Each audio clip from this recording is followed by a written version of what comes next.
Well, it's good to be here, and I want to hear your story. I got some questions in my mind, but we're just going to let this flow however it will.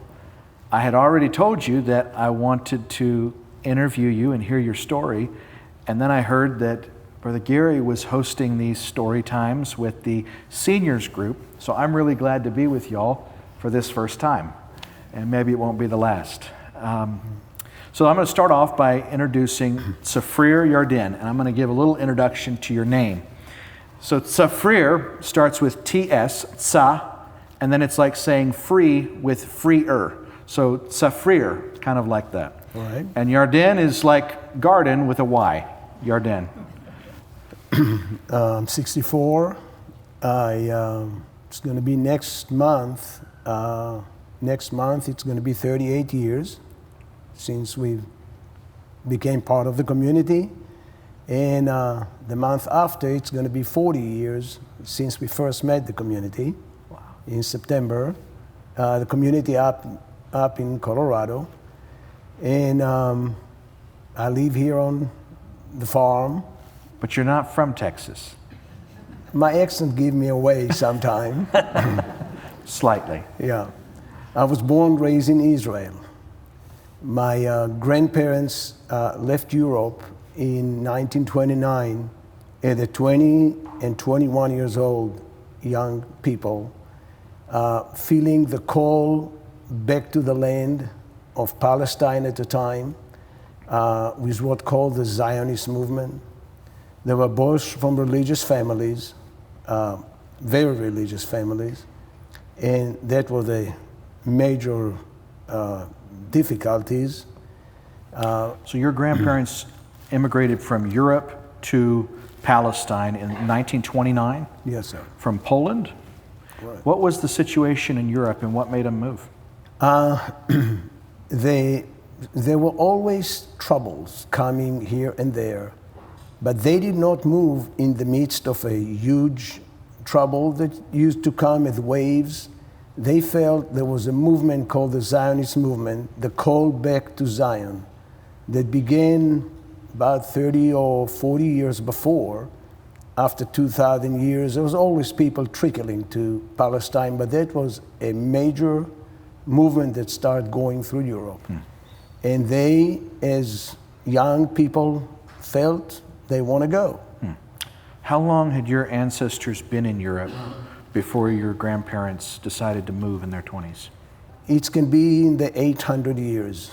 There were Jews in Poland for 800 years to 1,000 years, probably. So your ancestors, your grandparents, are leaving Poland after their ancestors had been there for approximately 800 years.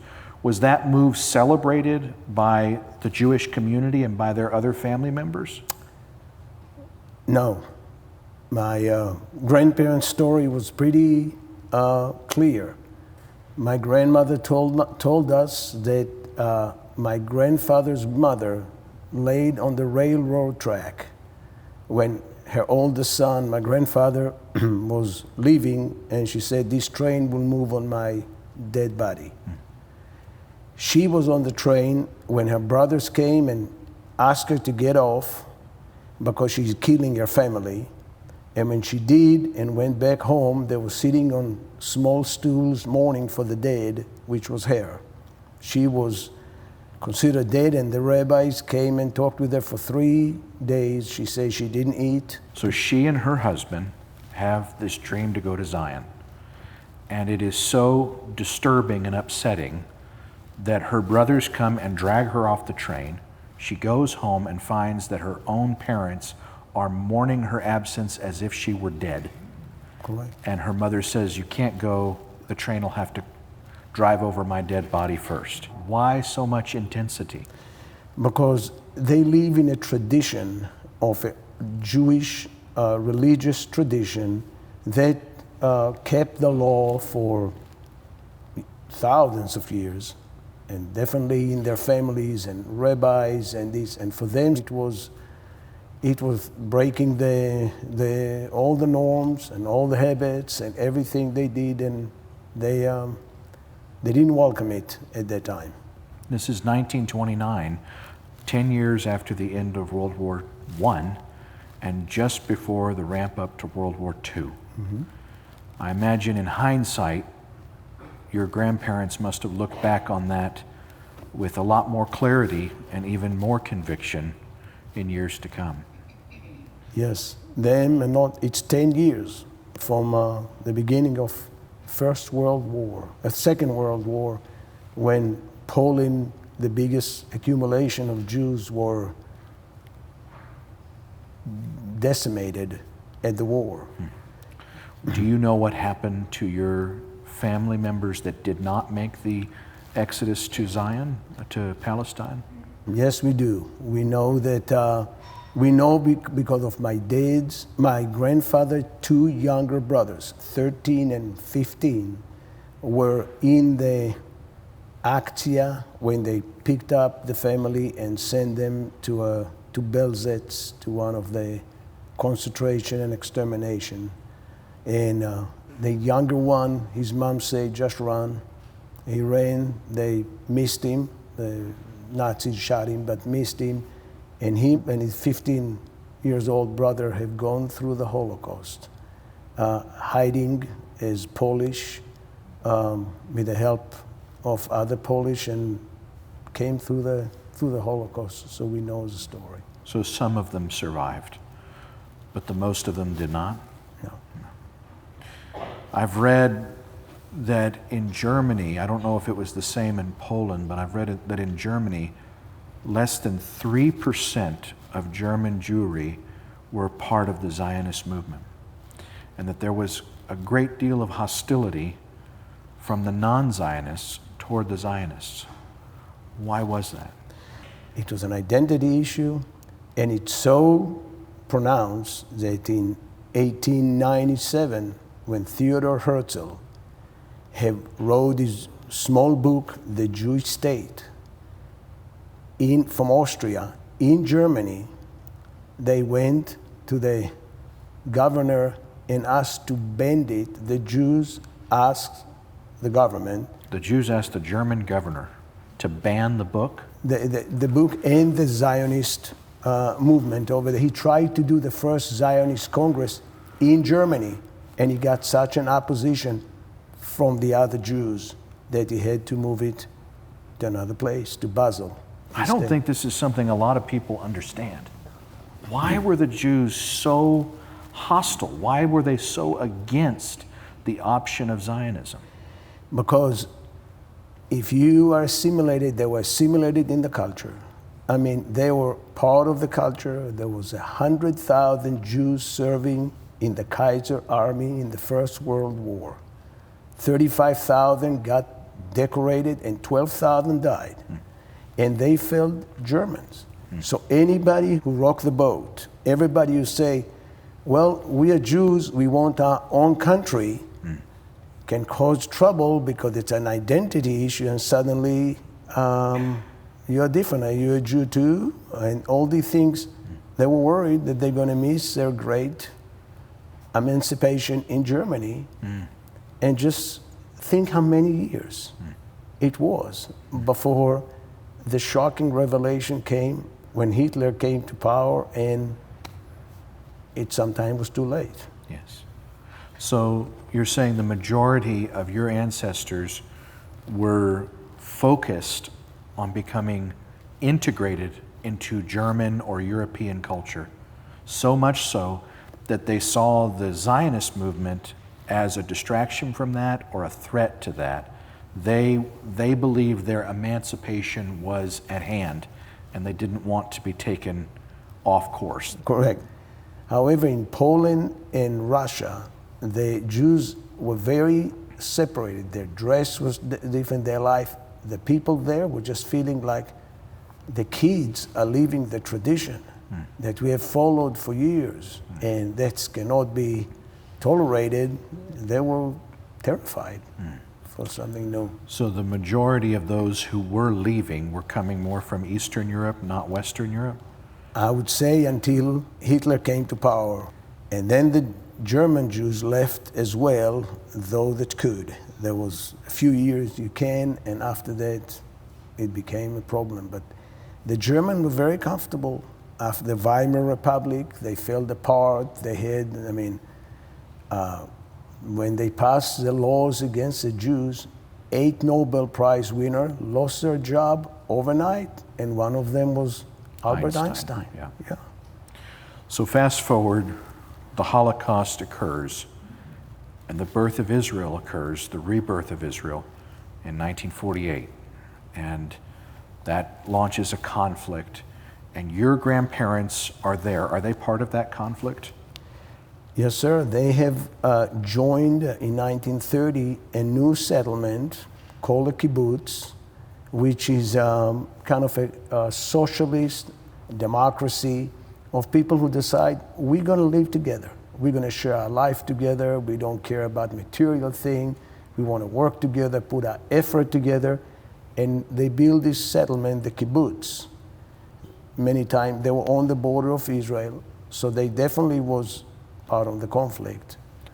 So were you born in one of these kibbutz communities? Yes, sir. My grandparents helped to establish this kibbutz. My father was born there in 1937 and was 11 years old when the kibbutz were attacked. It's about 3 miles from the Syrian and the Jordanian border. So you're not very far away from those who wish you not there. No. And my dad as a child had to be evacuated in 1948 as an attack came from Syria. And they have lost some of the kibbutzim, and they were defending, taking all the women and children out. And he was born there, grew up there, and I was born there in 1959 as a third generation. The kibbutz was bigger then, of course. When I grew up, there was probably 500, 600, 700 people. For those of us who have never experienced kibbutz life or socialist lifestyle, how would a kibbutz be different? How is it different for a child growing up there than what we would be accustomed to, either Americans or in this context? How is it different? Well, we always saw it growing up as different for the good from what we saw in the city. We did not envy the city. We didn't want to go to the city. We are surrounded by agriculture. There was no cars driving inside the area. Everybody was riding a bike. Nobody locked their doors. It's a common purse. And a common purse means you got a dining room with 3 meals a day. You get the clothes you need. You get the shoes you need. And it's wonderful. This year it's mine. I'm getting it back. Next year it's yours. And it's even got to more extreme. When they founded the kibbutz, most of those kibbutzim in Israel, there can be 290 to 300 of them. When they founded them, most of them, the big majority, had all the kids together almost from birth. The mother would come from the hospital, they put her in the nursery, and they're going to be the ladies who knew how to do nursery, and she would come nurse them and visit them. And from there, it would go like this until 12th grade. So you're saying that it even took apart the family structure, so that families were not living together. The children were in a nursery, the mothers were working, the fathers were working. Correct. And that's part of the reason they did it, so the mother won't be uninvolved in the kibbutz life.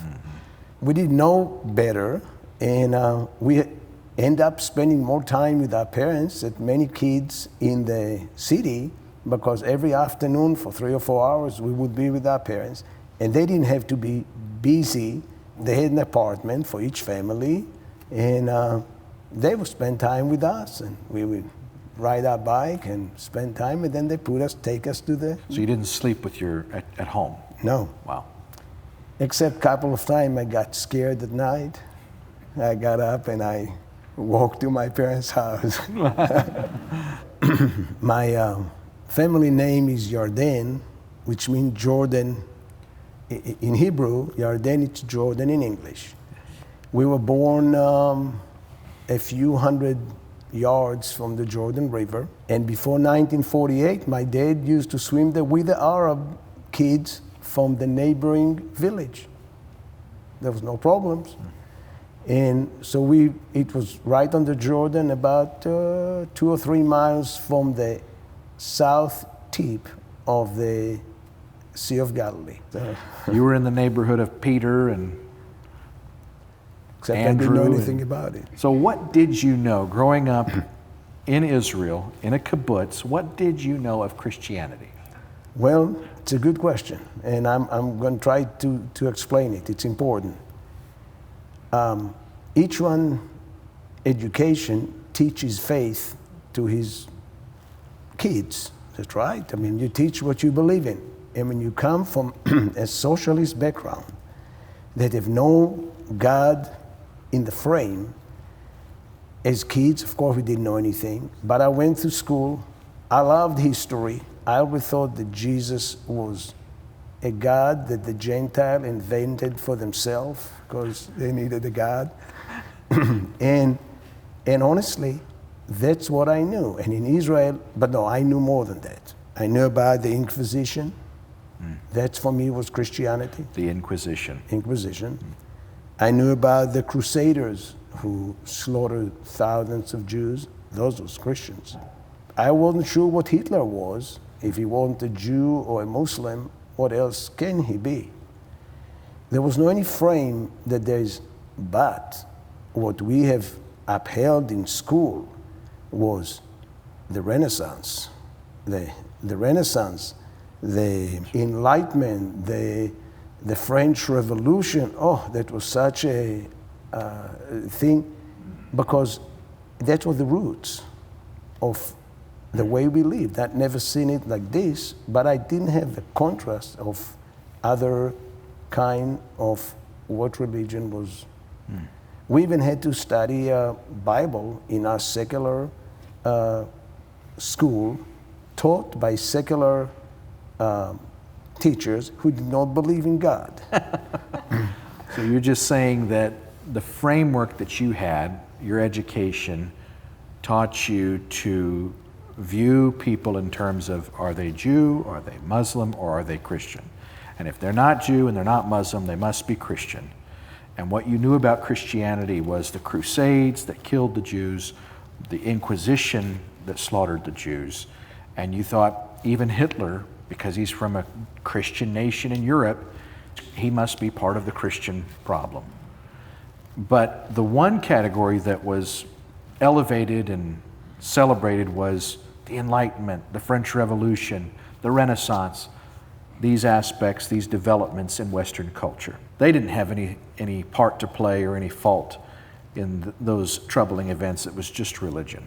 Religious war, they always say, is the worst. Yes. Until you hear of Stalin unreligious exterminating his own people, and Hitler and everything, but we just didn't have any, for some reason, there wasn't much mentioned that there is something different. And I never bothered to look into it. Well, tell me about how you joined or were drafted into the IDF and what your journey was there in the Israeli military. We've been part of what we all been grandparents, parents, and then us, was to give as much as we can to the state of Israel.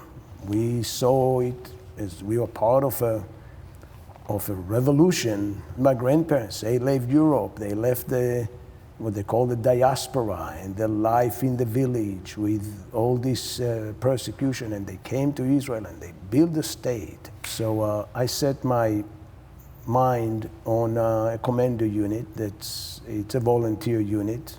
They don't draft people, you need to volunteer, and there's usually a very high demand. And I say, that's what I want to be. So I did all my practice, all my training, physical and this, and I went to their training day and everything, and I got a response that there was something unclear, and by the time they cleared it up, they said to me, you could have been here, but we had some mix-up and it's already full for this year. There's 500, 600, 700 people on 20 or 30 places, you're welcome to come next year. And I was already 19, which is a year older than usual. And it's meant to start the mandatory army. Every man had to serve at least 3 years. But I was so much wanted to be in that unit that I said, I'm going to delay and get drafted in 2 years after most people, because it's important to me. Well, something else was waiting, which I didn't know. I went to work in the youth movement that the kibbutz were part of. About 100 people got a year delay and can go work in towns and cities, in bad neighborhoods, with children. So here I am, take a year break and go teach kids in school. I would get them after school and teach them about helping one another, listening to one another, be tolerant to other people, kind to create all kind of activities around the fire and around this. I end up doing some things I never imagined I would do. The kids would have conflict at home, so I would be pulled into it, and I find myself in a family who have a conflict with their kids, trying to negotiate at the 19 years old, and then the conflict will be with the parents sometime, and I find myself trying to help. It was touching because it was different. I never had something like this in my life, Yes. and I found a different kind of fulfillment, than just trying to be better than this one and beat this one. And there was something that was trying to bring people together instead of competing with people. And it was interesting year. And we work with street kids as well. And I remember the course we got there was simple. They said, you humble yourself before you get close to them, so they can trust you. And I did it for a year, and then up to the commando. So every Israeli man or woman has to be drafted into the military, except if they have an exemption. And you were going to go in for 3 years of service regardless, but you applied for an elite unit. What is that comparable to here? The Army Rangers or something like that? Yeah, Green Beret, Army Rangers. A Special Forces Commando unit. Exactly. And they couldn't accept you that year, so it gave you a 1 year gap. And during that time, you were able to do something you'd never done before, which is help youth. And that touched your palate with something that seemed to impact your life. Mm-hmm. So then you did join the commando unit. What was the name of the unit? Is it called the unit? It's called Shaldag. Shaldag. And it's working now with the Air Force. I had to do almost 4 years because it's a special unit. You need to sign before you even start that you're doing extra time. And we've done in terms of all the training, from jumping off out of plane, rappelling off cliffs, driving all kind of things, shooting all kind of things, doing all kind of things that you learn to become. But I did the medic. 3 months I was trained to be a medic. I remember even then there was one course we did that was to try to help other people. And it felt pretty good. Thankfully I didn't have to use it in the battlefield, but it gave, I was happy to do that. When I was interviewed to an officer course, which all of us want to fail the interview because we didn't want to sign for another year. The lady interviewed me and finished the interview and put her pen down and looked at me and said, can I ask you a question off the record?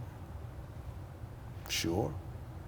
I'm 22 years old, one of the older soldiers that she interviewed, and she said to me, do you open up to anybody? And she saw something. I don't know what I said to her because I couldn't open up to her. But she saw something that's stuck with me because I realized that I had a happy external life, but there was somewhere there that I could never never open enough. I mean, because of afraid to be hurt and this. But there was something there that I could not, and her question stayed with me now for over 40 years. In the end of our service, war broke in Lebanon. And I was away from my platoon for that couple of weeks because of some things with my knees. So I was helping new recruits. And when the war broke, after 3.5 years of training, all of them were rushed into Lebanon with their vehicles and everything. And I'm back in Israel and I'm saying, I'm gonna miss it all the action, you know. I didn't think I'm looking for this, but we've been trained for 3.5 months and all of my buddies are there and we're together and I keep saying this, I can't stay behind here. I get the message they're coming back from Lebanon one night, a couple of days after it started. So I'm heading to the border. I meet them when they come. I jump on the vehicle. I got my place there and everything and everybody, I mean, it's a war, everything changed. We're sitting there at night getting ready to go back in and you don't know, I mean, vehicles and army and everything. And one of my friends said to me, this friend of us, he's gonna be okay. And I said to him, what do you mean? And he said to me, you know what's happened? And I said, no, what happened? He said, you didn't hear? I said, no. He said, him and 2 other guys got a missile in, one lost his eye, one was full of hot metal, and this friend of mine, which I used to run with, the officer and everything, they say, he lost his leg from the knee down. And I remember sitting there on that vehicle in the night, and all this reality landed of consequences. It's like something had been pushed the reset button, and the eagerness and the worried of missing the action got a little different. I remember how it drained right there. I still went in, I was in the war, but some reality have hit. And it's not even what you're doing in your training. And then we were behind enemy line in that war. In Lebanon? In Lebanon, on the other side, where the Israeli army was coming, we were on the other side doing other things for the Air Force. And I was standing in the feet of the bottom of a 17 stories building. My buddies were up there doing their thing. And I was down there that day making dinner. I was cooking rice. And there was this 12 feet high fence around us. And I'm standing there and I hear this explosion on the other side of the wall from 12 yards from me. And I look and I see the explosion and immediately I know what it is. And 2 things hit me in a second. The first one, this is friendly fire from the other side of the city, number one. And if the cannon was a fracture higher, it would be right on me and nobody would know. I would just disintegrate. That was a bad bomb. And the other thing that hit me, this is a mess. The best organized war is a mess. People don't know what they're doing. I mean, I almost died from friendly fire. And it was the first time in my life I looked to the sky and I said, God, if you're somewhere there, can you get me out of here? I never been in a place that it wasn't fear, it was just such a chaos. I hope somebody is there. And we finished, we came okay. And you made it out. made it out. I go back to the kibbutz. That was a agreement with everyone. You come for a year and you live in the kibbutz. Now as an adult, not as the kids who've been cared for, and they gave us the best when we grew up, schooling and care. Now you come to start, and we used to work, but now you're not a member yet. You're coming to live in the kibbutz to know what it is. So I went there for a year, start working in the palm trees that the kibbutz had, and I was waiting for my sweet girlfriend who was still in the army. I was waiting because we were thinking about traveling the world.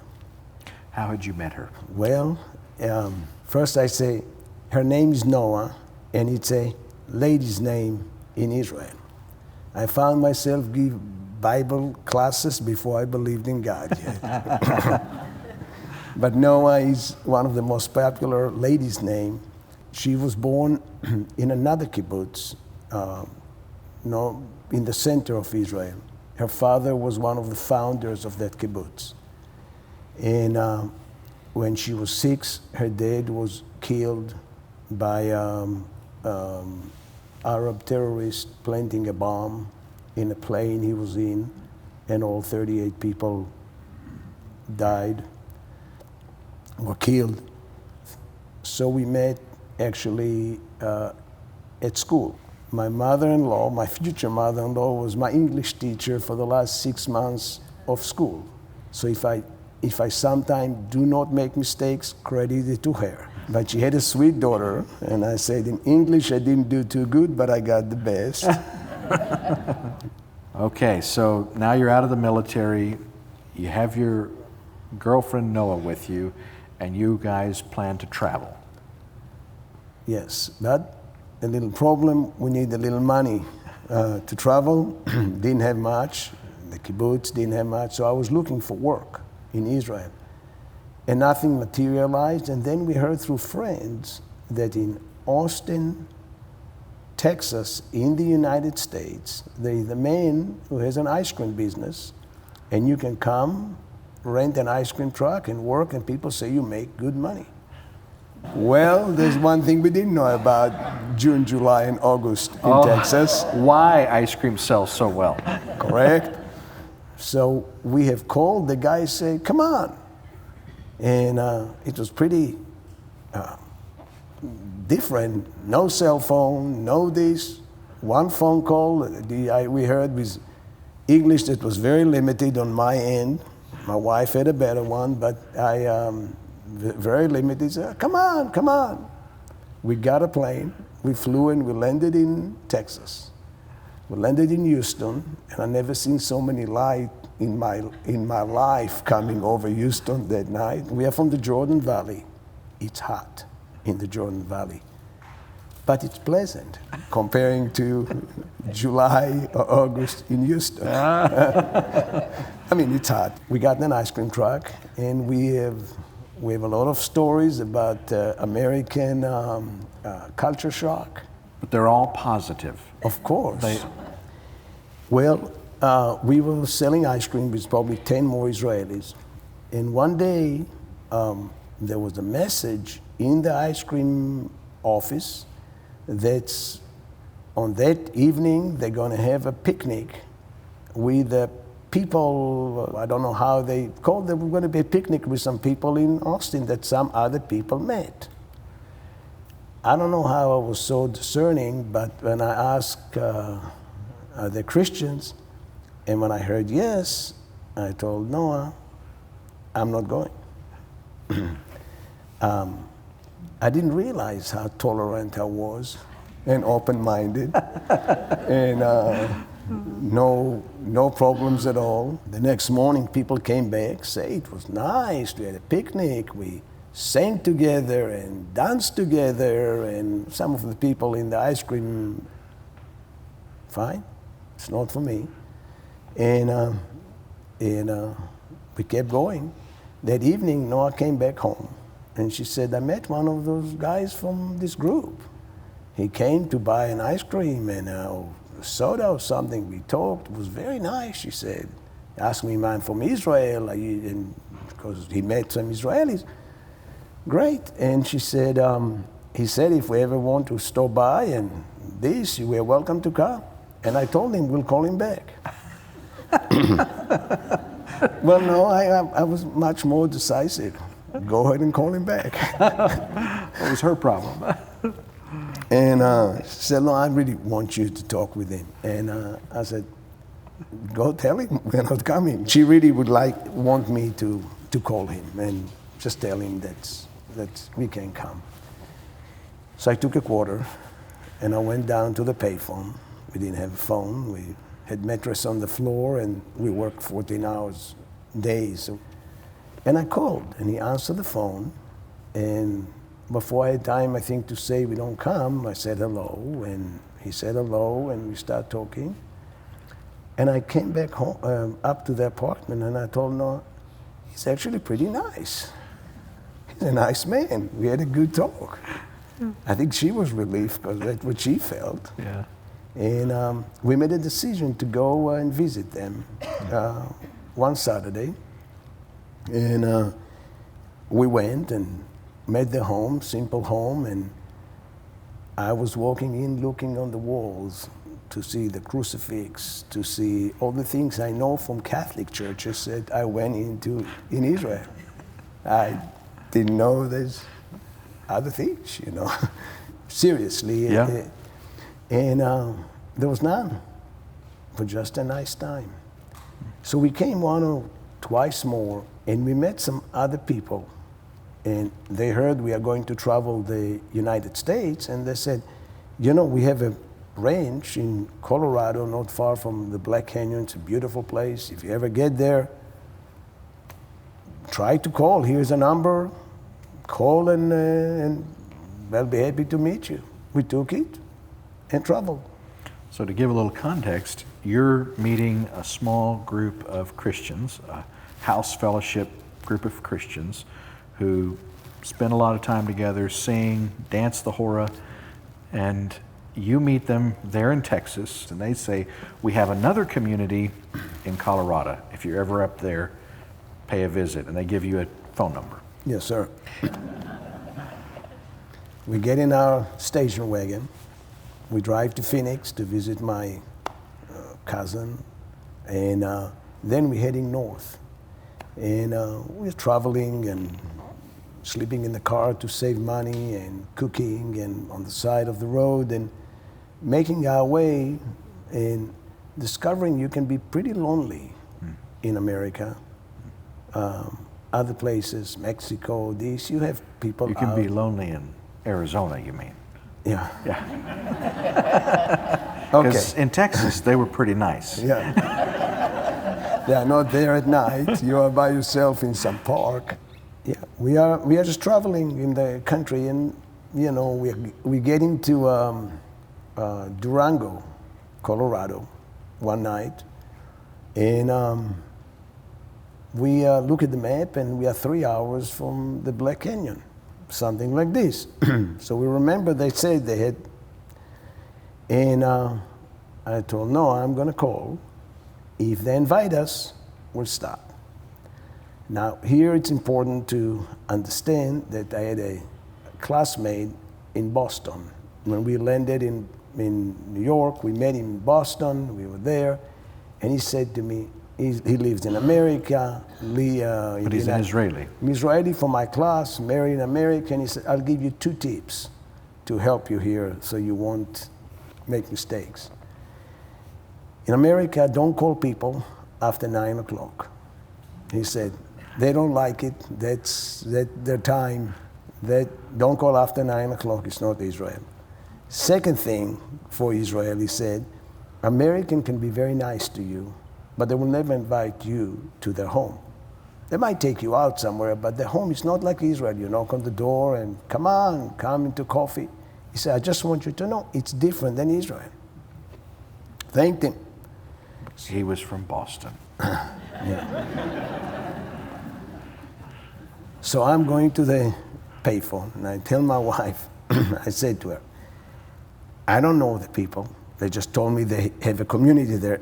I don't know them, they don't know me. I can't tell them I'm here traveling, I want to come visit. I don't know them. I'll say hello. If they invite us, we'll come. If not, we are heading up to Canada. So I'm going to the payphone. She's staying in the car. And I put the quarters before 9 o'clock. I remember. And I call him. That's a good advice, by the way. And this nice man named Tony answered the phone. Hi. When we talk, he sounds like he understands who we are, like he heard something from Texas, because we had a very nice open talk.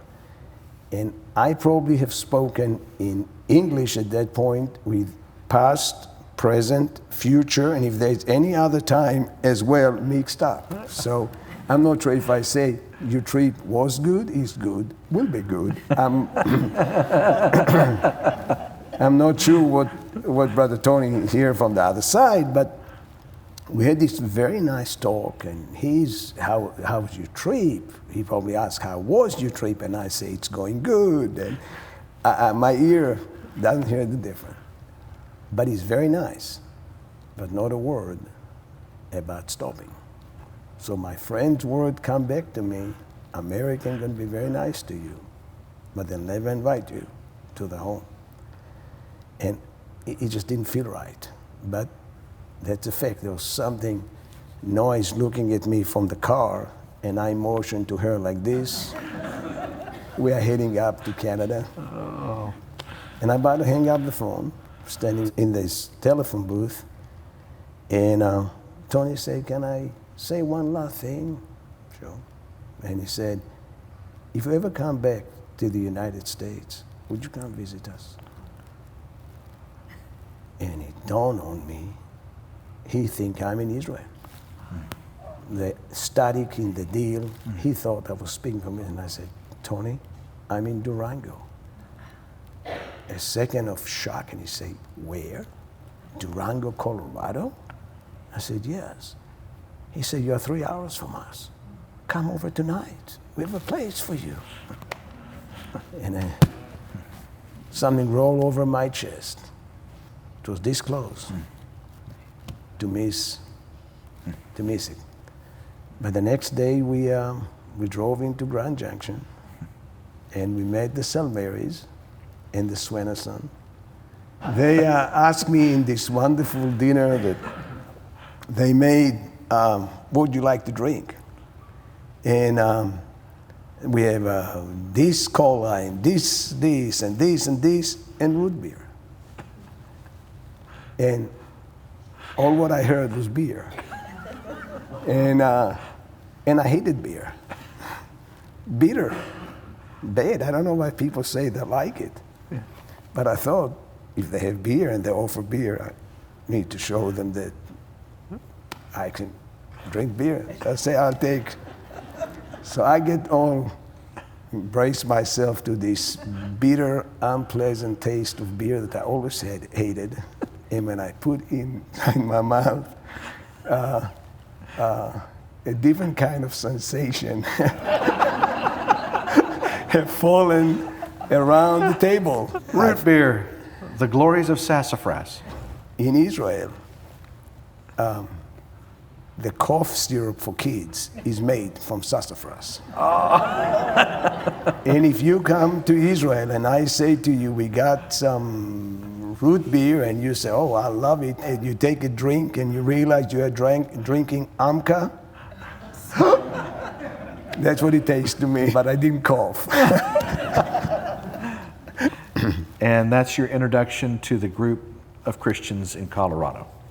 Yes, and we spent 4 days there, 5 days, and one of them we went to the ranch. They say we're going to drive to the ranch, to Rehoboth. And we stopped on the way for a sandwich, and well, I'll disclose it just to make it. And we're sitting in that restaurant there in Hotchkiss under this big taxidermy. And Brother Tony started talking with us about going hunting. And we both, without talking, not sure we can really, there was not used to be hunting in Israel, and you don't hunt Bambis, if you watch Walt Disney. But the people were so nice that I had a hard time thinking they are going to hunt and eat meat. Well, we drove to Rehoboth, and we came down the canyon and parked the car, and we started going toward the fields. The smell, they're just cutting the hay, and your dad was on the mower. And if I put my mind to it, I wouldn't be able to experience what my heart did, because it was diametrically opposed to everything we were heading toward. My grandfather used to mow like this. And now we were getting new John Deeres with air conditioning and stereo. That was the thing. We just had to move forward and become more economically successful. Here we are, walking on the field, everything going to the way back that our grandparents were, except that it's a choice. You meet people, and there are people, bright people, smart people, people and they made a conscious choice for simplicity, and they were so excited about it. And it was kind of contagious a little bit.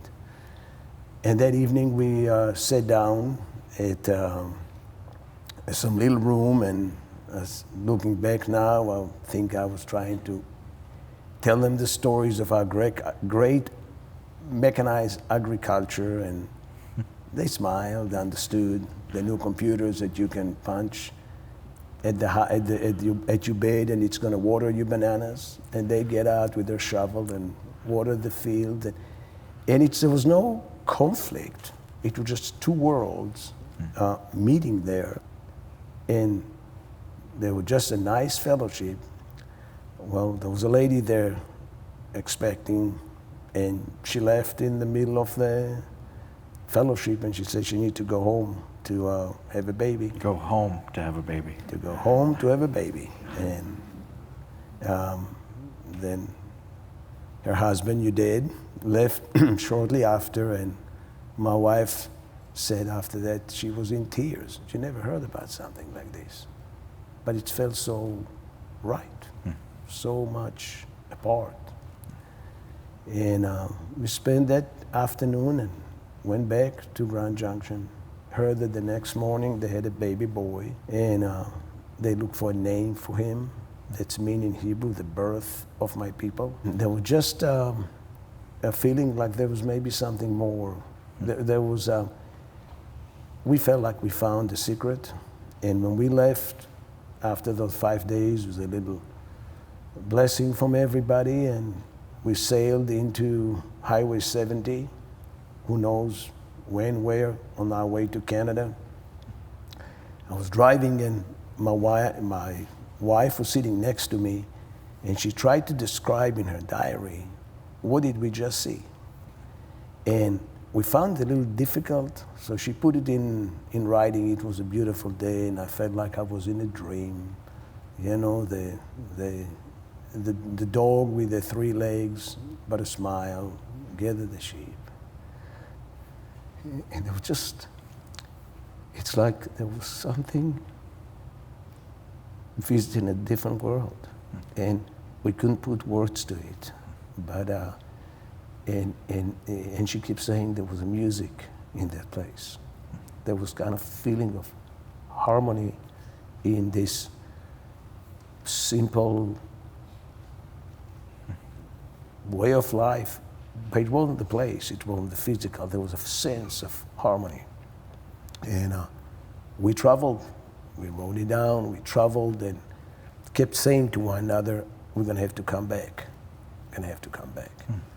And we've headed up north and made it to Canada, Banff, Jasper, and then down the west coast. And there met a good friend of us from high school, another friend. And I remember driving with him and us sharing with him this little visit with this little group in Grand Junction and the ranch. And we told him, they're kind of living together, they share their life. We were pretty excited. We believed it. And he looked at me and said to me, how long have you been there? I said, 5 days. And he said to me, how do you know it's real? How do you know they just didn't put a play for you? And as soon as you left, he moved his fist and say, it was just normal, like every other place. And I couldn't defend something because I didn't have any facts. And I didn't have any facts over here. It didn't feel like here, but what would I say? But I remember the question, because we headed from there down to South America for 8 months, traveling with thousands of other Israelis, and kept saying to one another, when we come back, we're going to have to go back to the ranch.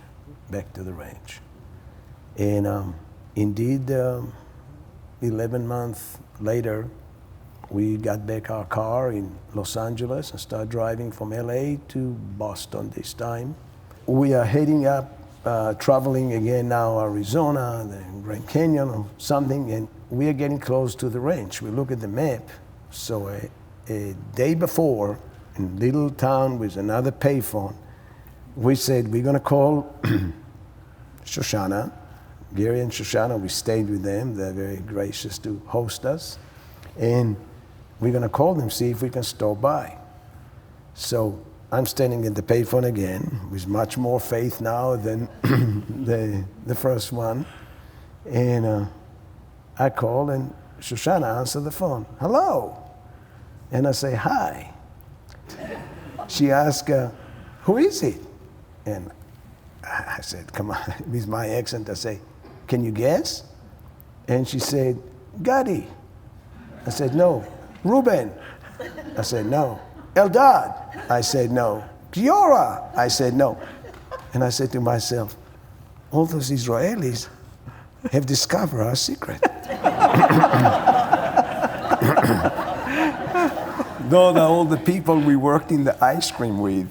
And they traveled the same route, and we were a little protective.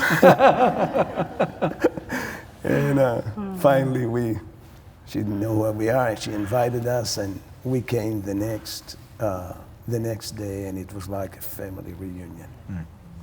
We knew, it was like, it's like we've been waiting for a year to come back, and there's no reasons. It was just a feeling again of coming home. Looking back now on what you were experiencing, no message of the gospel shared, no plan of salvation, no scripture transmitted, and yet, looking back, how do you identify that feeling? What were you encountering? It's the feeling of again, I'm saying, of coming home. At home, it's not a bunch of individuals somehow trying to live together. At home, there is a sense of peace. In a normal home, there's a sense of peace. There's no competing.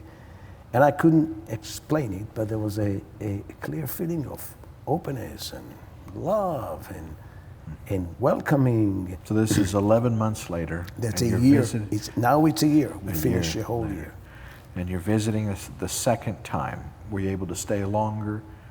Did you have it in the back of your mind that you were going to answer your friend's question? So how did it go?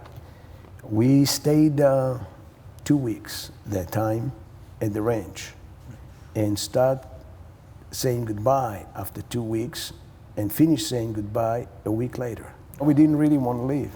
Yeah. We were there for 3 weeks, and that was a pivotal visit because we lived with them, we ate with them, we worked with them in the field.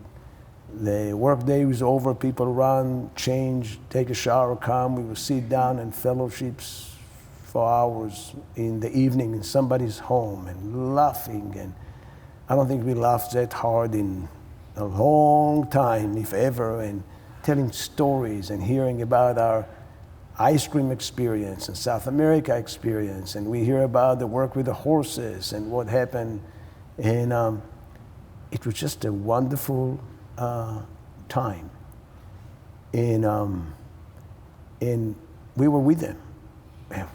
We were with them. I want you to remember, both of us were born and raised in a community. The kibbutz. Here in Rehoboth now, I never felt any tension between people, any jokes behind the back, any putting people down, and laughter and jokes. So I got curious, and I asked if I can ask questions. So I did. Sure. And I started asking how do you do that? So how do you do that? And they said to us, whoever it was, the first one said, it's in your book. It's in the Bible. My eyes probably showed, no, I don't want to hear that. So I went to somebody else. So you're asking the question, how are you able to have this unity that we didn't have in the kibbutz? Mm-hmm.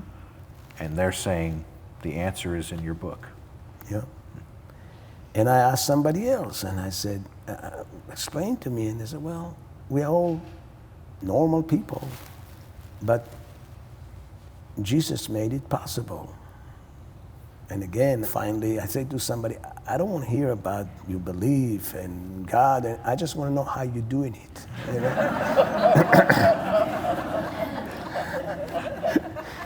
Well, we were there 3 weeks, so after enough questions, I decided it seemed like all the adults really feel it. Let's see about the kids. So I went to Sam Harris, Adi. When I met her down in Austin, I started asking them the same questions. Teenagers. Do you like it here? I asked the teenagers, do you like it? Because they would work with everybody and come and bring their banjo and fiddle and play in the evening and then go back and seem happy. I said, do you like it? Oh yeah, it's wonderful. Really? Yeah. Jesus, and I kept running to the same thing from people. And nobody tried to, I asked the questions. They just told me that that's the only thing that made it possible. I don't understand it. God is not real, and it's a man-made reality to make your life a little easier so you can follow the rules. That's some of the ways we grew up with to explain what religion is at, you know, and that just didn't fit with anything of our experience. So I kept asking the questions, and I keep getting these answers. And I don't know if it was in that visit, I finally asked your dad, it might have been later down the road, I said to him, do you think we can have a community just like this in Israel, just without Jesus? How did he respond to that? Very disappointing response came. He said, no, we have seen how we read and seen and learned. It's never going to work. He answered very gently. What's interesting is that you are seeing a life. You are seeing relationships. You are seeing a reality. And you're asking, how do I have this reality? And that is leading to the answer of Jesus. But nobody is coming and trying to give you the doctrine of Jesus apart from the reality he has created. Now, what chance would there have been to ever have a conversation about Jesus apart from that reality that you were experiencing? Not with me. As I said, I had such a antagonism in my mind, in my heart, and the feeling that people are just doing things with this, and who is Jesus? I didn't know who he was, and I really didn't want to know. Everything I knew was, like I said, history. So you're there for 3 weeks, and you leave again. we leave again and heading up to Boston to meet a good friend of my wife's family, one of the founder of the same kibbutz. Her dad helped to found. Did you tell him Americans do sometimes invite you into their house? He's a professor. He was a professor, and he wrote a big work on communities, especially in the United States. He had a book, 200 years of communities, from the Amish to the Shakers and we are excited. We're heading up to Boston, and we're telling one another on the road, we got to tell him about it. He's an expert in community. He's from a kibbutz. He wrote all this work about communities in America. I'm sure he never seen something like this. He would love it. We got to tell him. So when we come close, we're telling one another.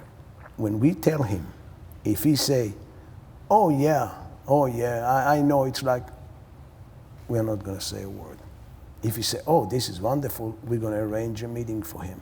It's like there was a feeling which we found something valuable. It wasn't, oh yeah, anymore. It was kind of, there was just a feeling that it was different. So we came to him, and unfortunately his quick response was, oh yeah,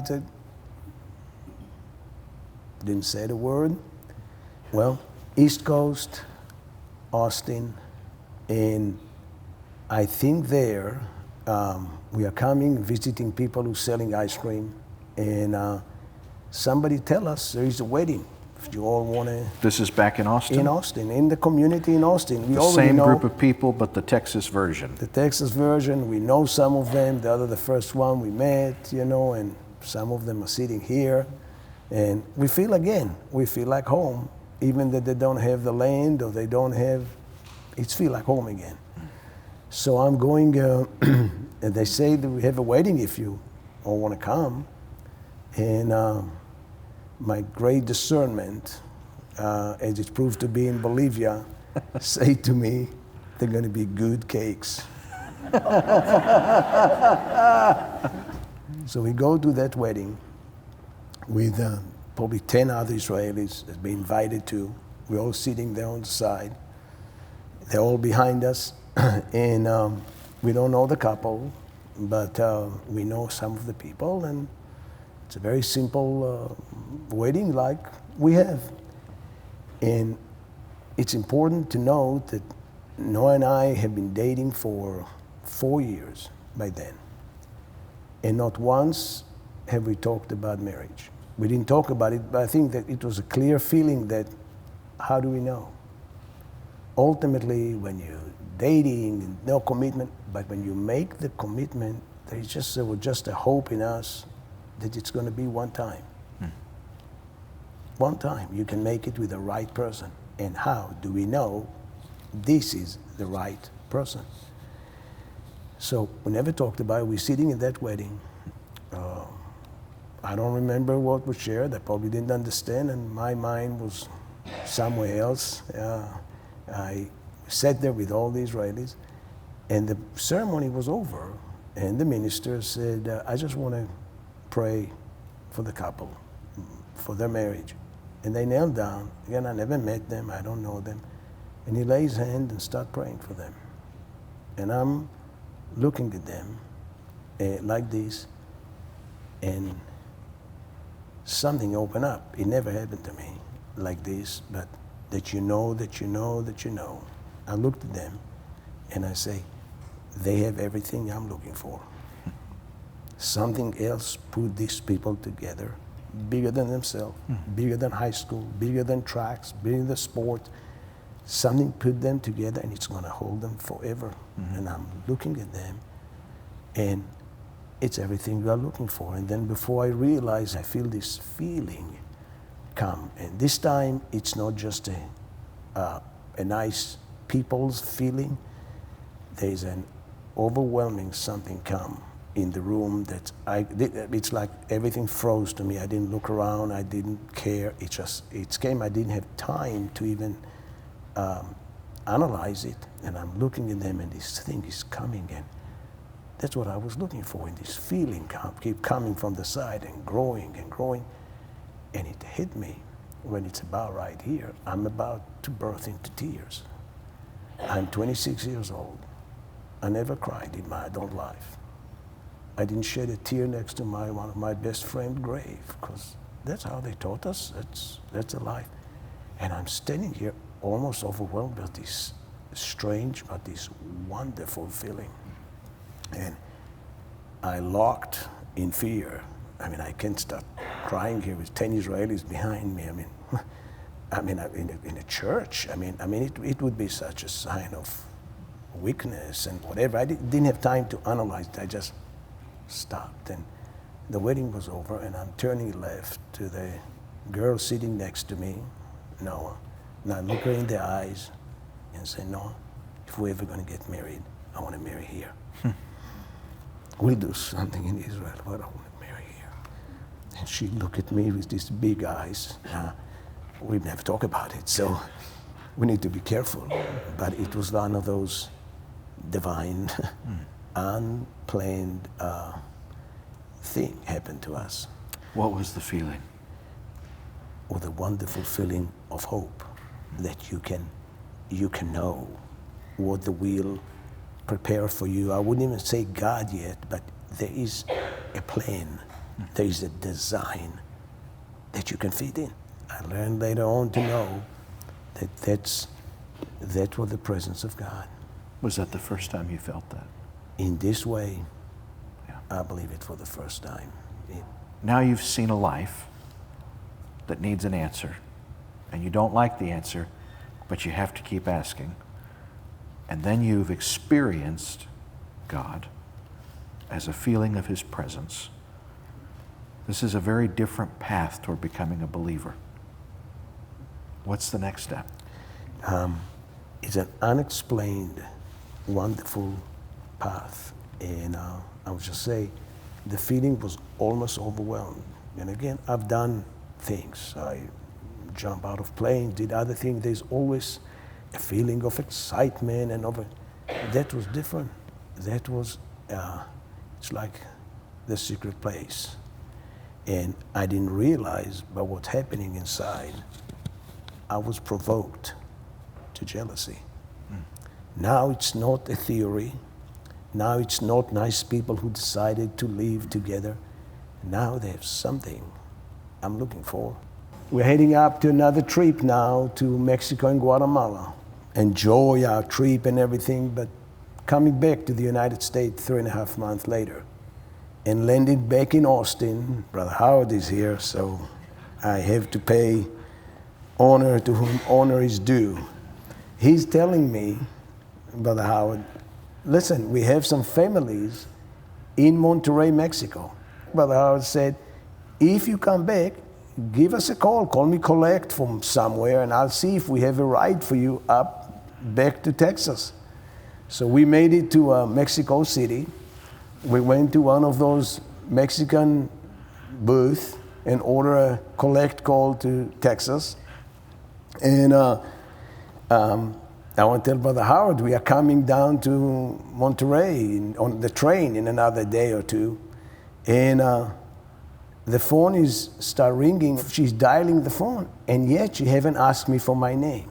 And this is a trap, because not many people hear my name one time except the Israelis. And the phone started ringing, and then she asked me in Spanish, what is your name? And to make it easier for her, I'm saying it with my best Spanish accent, Mexican accent, Tsafrir. No words on the other side. Como? Perdón? Please say it again. I remember saying to myself, wow. One time, the phone rings and I hear, hello? Brother Howard's voice. And she say, Mr. Wheeler, you have a collect call from Mexico City from Pedro.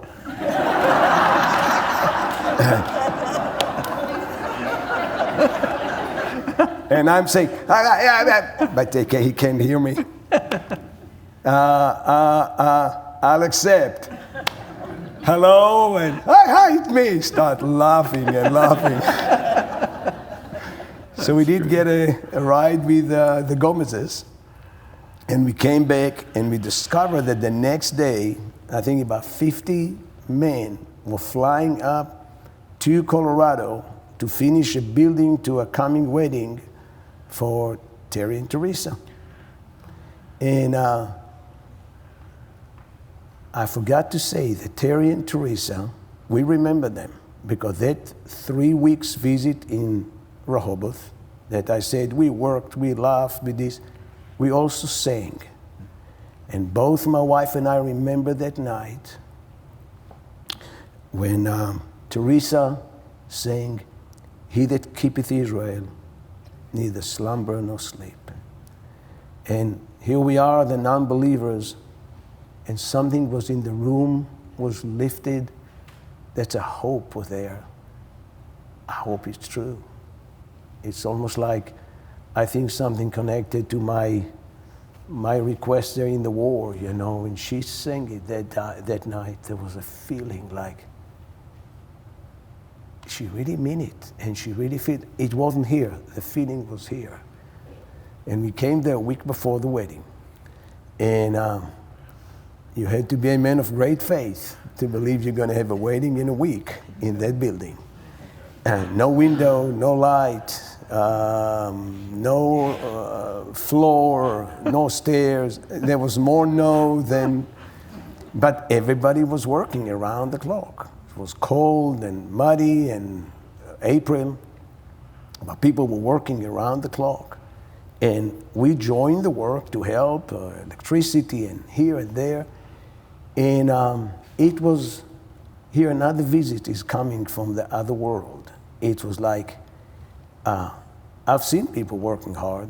We've done things in the army together and we're very close to one another. But here these people working around the clock.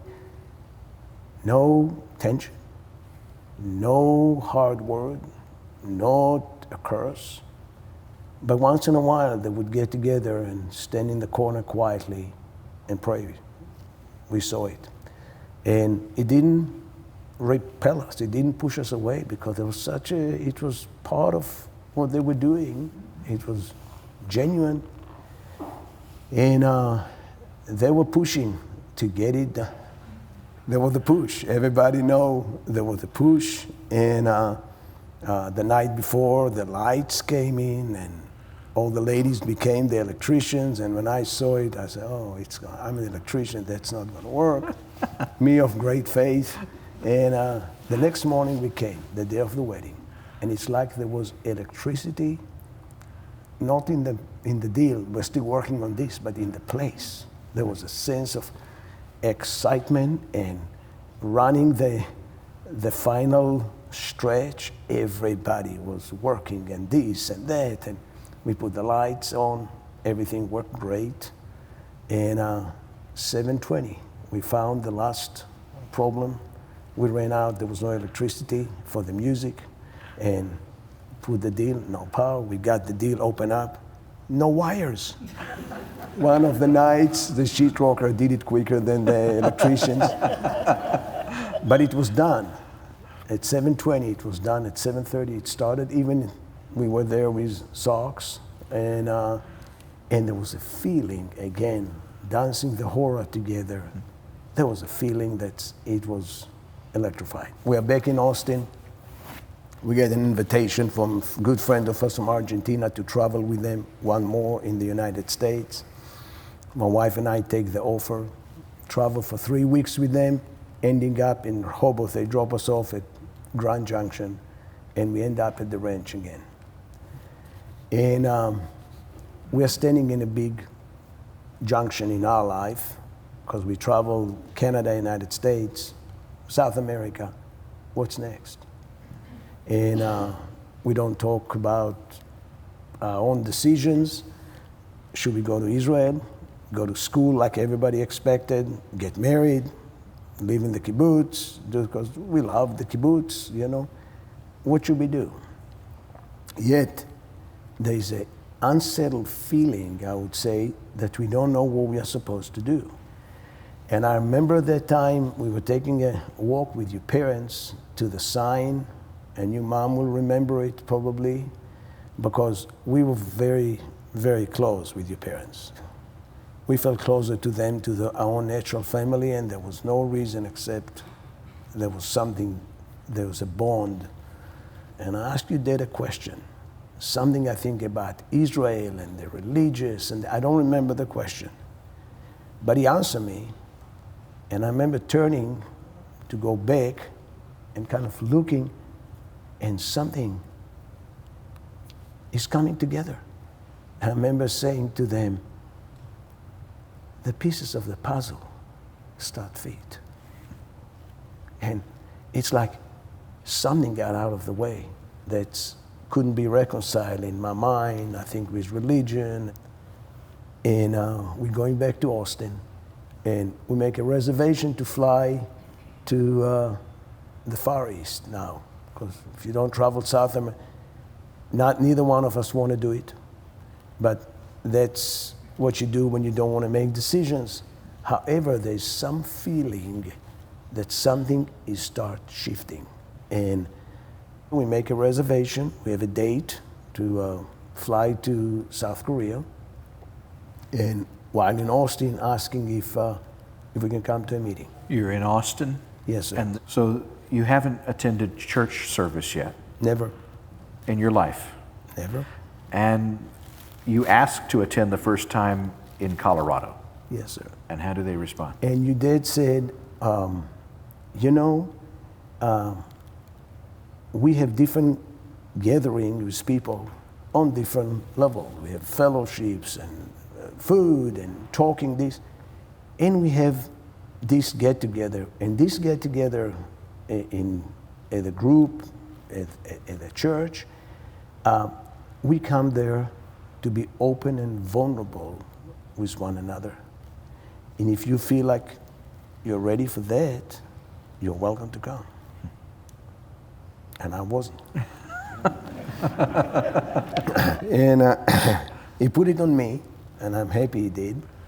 And he said, if you're ready, you're welcome. So we're in Austin, have a reservation, and asked to come to a meeting again. This time we didn't. They asked us, do you still want to come? I said, yes. We knew that those meetings are something special. We didn't know, we never been in one, we never been in church.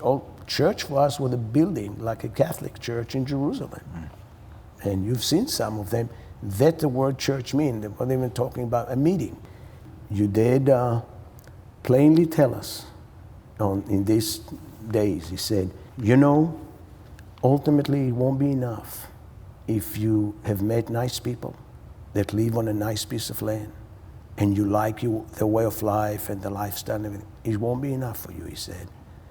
One day you'll need to know if somebody knocking on your door as well. And when you're ready, call on him and he'll answer.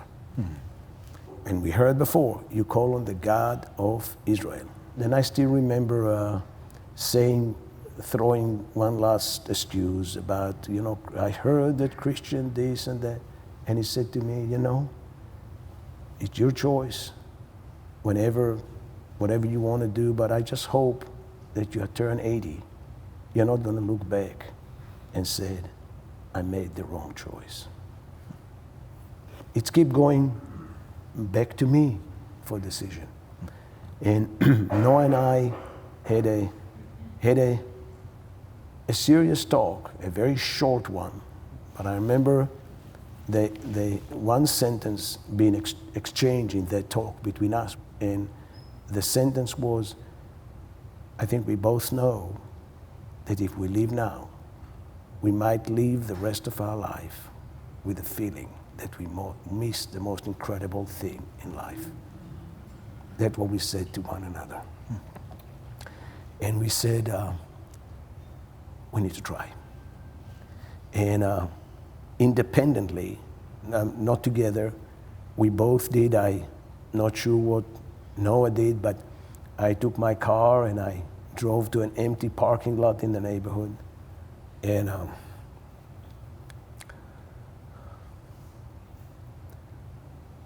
first time in 4 years now, since the last time I looked up and hoped he's there, I looked up again. And I said, the God of Abraham and Isaac and Jacob. If it's not people, if it's not just nice people and nice words, would you please reveal yourself to me? And I felt like, for the first time, something had gone somewhere. I feel like I kicked the ball. It went somewhere. There was just a feeling of something got light. And I guess I opened my heart a little bit and the doors started cracking. And it was real. And there came the meeting. So here we come to our last meeting, first and last on the way to Southeast Asia. And we come in the door. The trumpets are, 3 trumpets I believe is playing. And we're sitting and the trumpets playing a song we never heard, but this feeling in the room. And it was Amazing Grace. The trumpet was playing Amazing Grace. Never heard it before, but it was resonating. And I remember you did standing in the meeting and saying, you know, some of you feel like you made a great sacrifice to come to be with us today. And we appreciate it, but I want you to know we made a sacrifice as well to open our life and our heart to you. And the meeting was going, I never been in a meeting in this, and suddenly it got quiet. It was something hanging in the air, and a prophecy came. And among other things, it said clearly, today it's your day, and there is no other. Today it's a day of your rising or your falling. And I haven't read the New Testament, never opened it before, but there was a sense of something that intrude from another world. It was real. It was just real. And it didn't go to here, it went to here. And the meeting was dismissed. And looking back, and the meeting was over, everybody was dismissed. And we felt like we came again to a threshold. And I thank God for your parents and the Wheelers and the Linzers and the Steins and everybody, the Durkins, everybody who carry us in their prayers, the whole church. And we come out, and Noah is asking 2 of the ladies to go pray with them. And I'm not that far along, you know, my walls are a little bigger. So as she's going praying with them, I said, I'm going to do the same thing I did 2 days ago. And in those 2 days, things start happening that I already recognize as supernatural. I mean, in the TV of our friends from the ice cream, I'll go visit and something we see there, and I say, I pray this prayer, I step to another place. And when we told ourselves, either all these people are crazy about what they're talking about, experiencing God, or there's something we never heard about. But we've been around it. So I'm going to looking for my empty parking lot somewhere to pray by myself. And it's going nowhere this time. I'm trying the same thing I did. I mean, it's a big step, but it's going nowhere. And the thought come to me, you need to have somebody to pray with you. I mean, this is scary. I mean, but I'm very close to Brother Kevin. Stayed with them, feel very close to him. So I know it's him. So I drive back and I said, I'm going to do it. It's like my whole world is spinning, not out of control, but out of my old control. And it's stepping in a place, I got to be vulnerable. But we never found a place like this in the world yet. And we travel a big part of the world. Even among believers or Jewish, we never found this open channels. I'm pulling into my driveway. Brother Kevin's driver to ask him if he'd pray with me. And Noah's coming. I'm getting out, and Noah's coming. She got a big smile on her face, and she said, I just got the Holy Ghost. But I still want to go to the Far East. And I told her, well, I'm going to pray too. And I asked Brother Kevin, and we're driving to the center in Austin, and I said to myself, I wish Brother George will be here. I wish Brother George will come, but I'm too, how do you call it in English? Proud? I'm too proud to say that. And we come there, and Brother Kevin said, do you want anybody else? And I said, well, no. What about Brother George? Sure, yeah. So Brother George is coming. And this is 17, that right after this Sunday meeting, I'm sure I know the whole church was praying, but I went to pray. And it was totally unfamiliar experience. And that just encouraged me to call, to speak, to express it. And slowly, I started. And if you raise your hand, you're going to feel more. Don't be afraid. So I start praying. And that feeling from the wedding will start coming in the room. And my heart was burned within me. And again, I'm 27 years old by then, and I've been through a lot of things.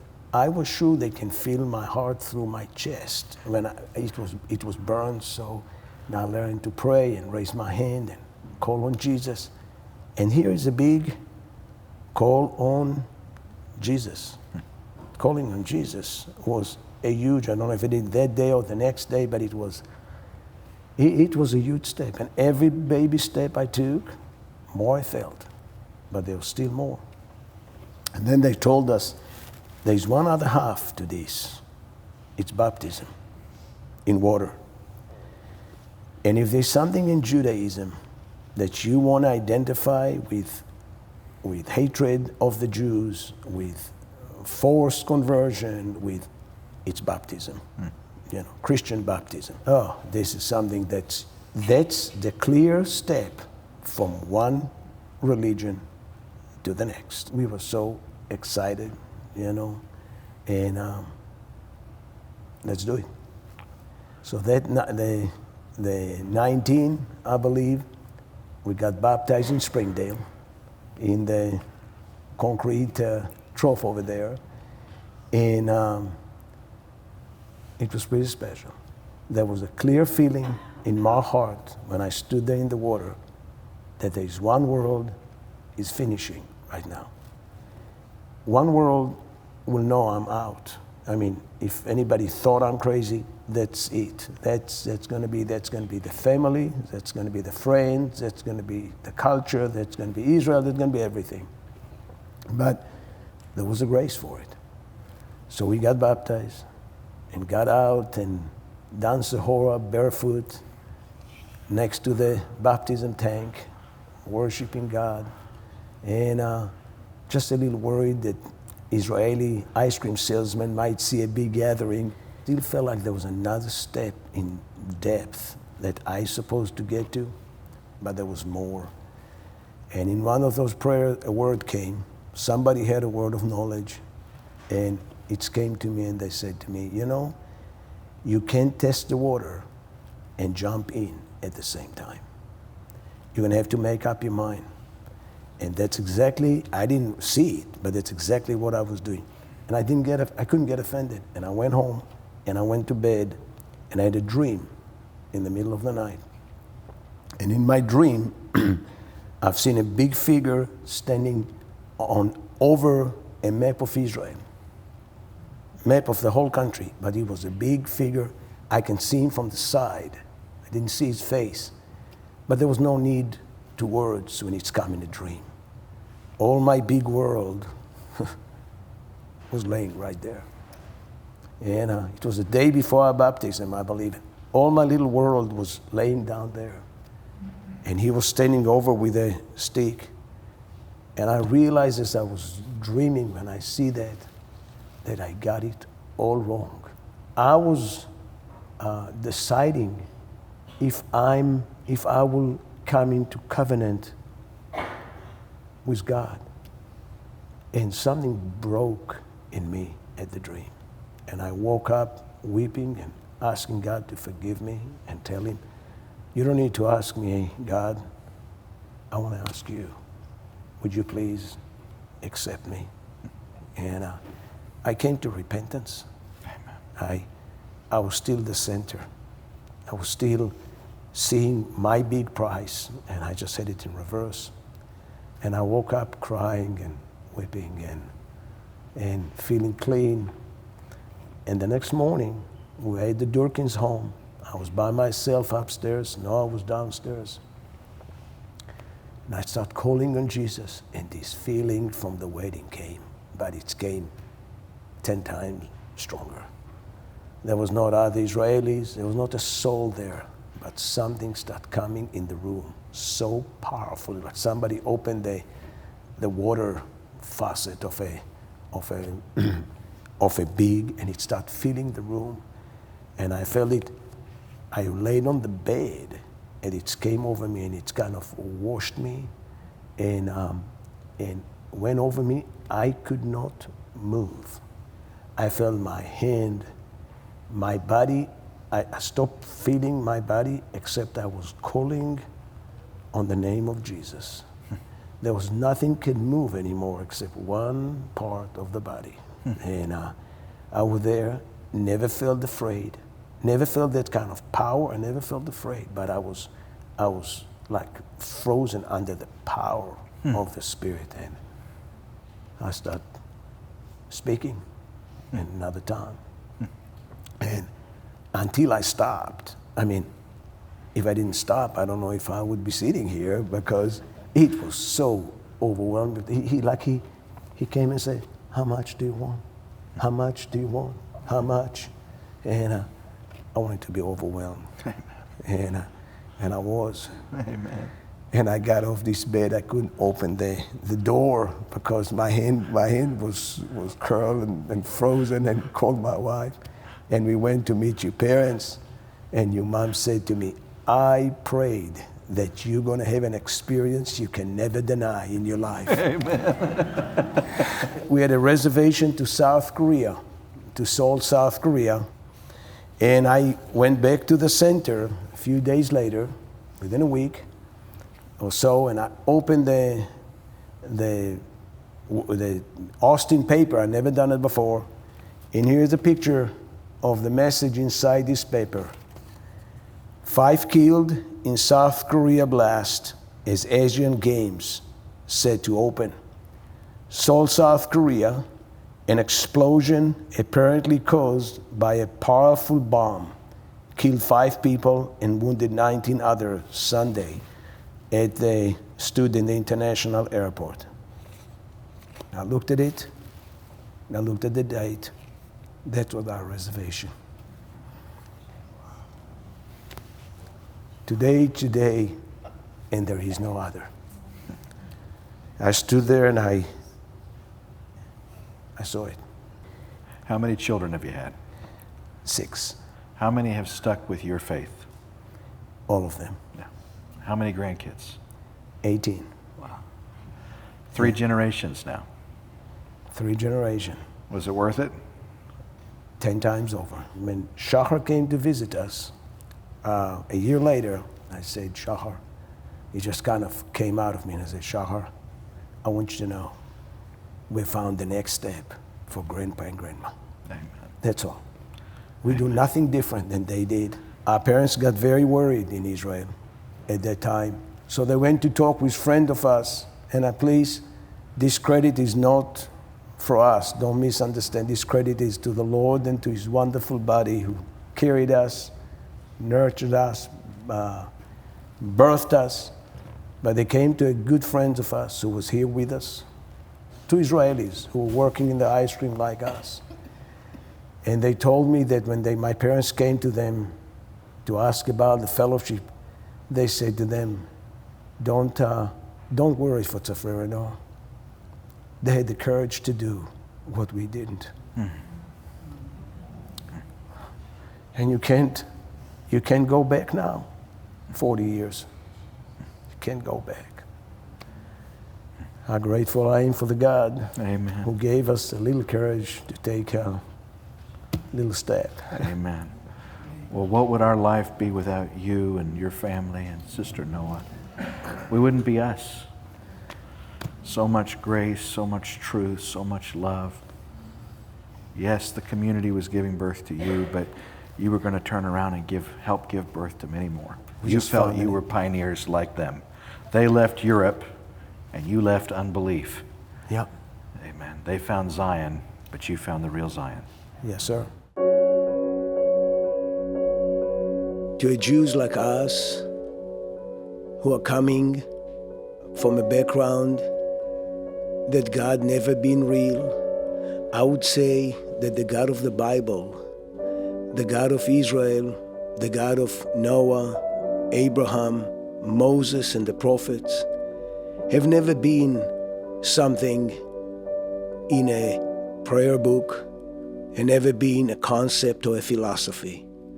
For those men of old, he spoke to them. They heard his voice. They responded to him. They followed his leading and felt close relationship with him.